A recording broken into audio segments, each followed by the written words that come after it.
Okay guys, we're back out here. You can see all the blue is done. Still haven't cleaned the front of the motor with the vacuum. Trust me, that's just stuff laying there. I did the blue in the back and right alongside this rail.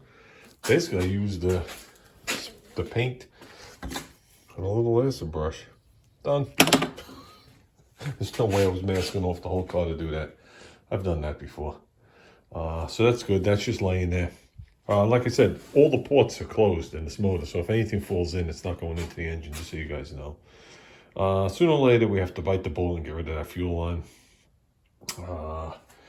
What did we do today? We got a nipple for this end. We're going to clean these back up and install those. We got 2 carburetor gaskets, forgetting that I had 2 carburetor gaskets. Those were $16. They're going back. For $16, I'll definitely drive back. That's it. I found some of my cleaner. Look at that. Look how much that swelled. So let's do a little cleaning here and get going. Okay, just a couple little smidgens more of Teflon sealer I'm trying to get out. But these things are all cleaned up, ready to go, plugged on the backside. It's got the double fitting on there to run a NICOP line or whatever. But this thing is done. So, and they're all the same height and all the same direction. Ooh. Okay, let's move on. Okay, guys, just gave the magneto a wipe down. Still dirty down here. But, yeah, we're just wiping everything down that has to be cleaned. So tomorrow I could just come out and put it together. So, I think what's next is I gotta grab some of the fittings off of this, so just one fitting actually. Make sure that's cleaned, and then the 2 nipples or 2 studs. The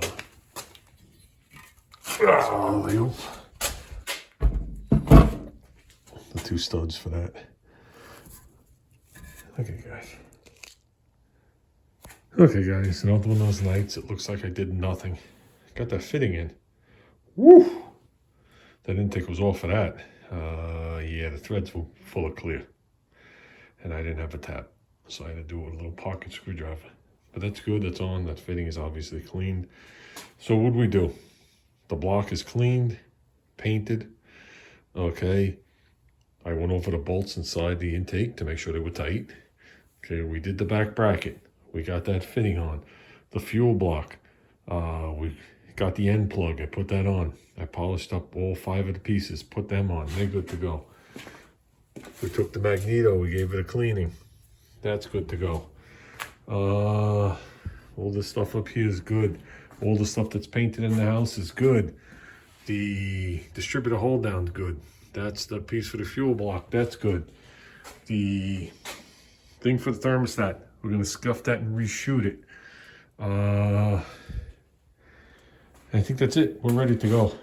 Obviously, we did all the brackets. I want to just untape this line. It's only held with a couple of pieces of tape. Okay, I'm not going to be able to deal with it as I'm putting the intake on, but I might just flop it through and lay it in the center, then put the intake on and just leave it hanging there. Okay, because you don't want to kink those. And this regular fuel line, temperature sender, the fuel line we're just going to leave for now. We're going to take off the accelerator cable before we do this. And that's it. We're ready for assembly. And like I said, there's 1 or 2 things that need to be detailed. Really, that bolt needs to be detailed. That thing must have been raw steel for it to do that, because obviously nothing else rusted anywhere and the car wasn't in moisture. I'm leaving the coil on there for now. I'll worry about that later. And that's it. And we'll start some reassembly tomorrow. It is Saturday night. Don't know what time. Yeah, okay. We are out of here, guys. I was asked about the intake. I thought I said it before, but I know as well as you guys know, you're not getting any notifications from any YouTube videos. Everybody, I get no notifications for anybody. The intake manifold was cleaned. Okay, it was done with etch primer. Okay, then he used silver base that you used on their candy, so there's a lot of flake in it, metallic. Then he put like 500 coats of clear on it. That's the best way I could describe it. I don't even know how much is on there. And that's it. So I was originally going to do it just dull aluminum. And I went over his house and that's what it looked like. Not my car. So I like it. So we're out of here, guys.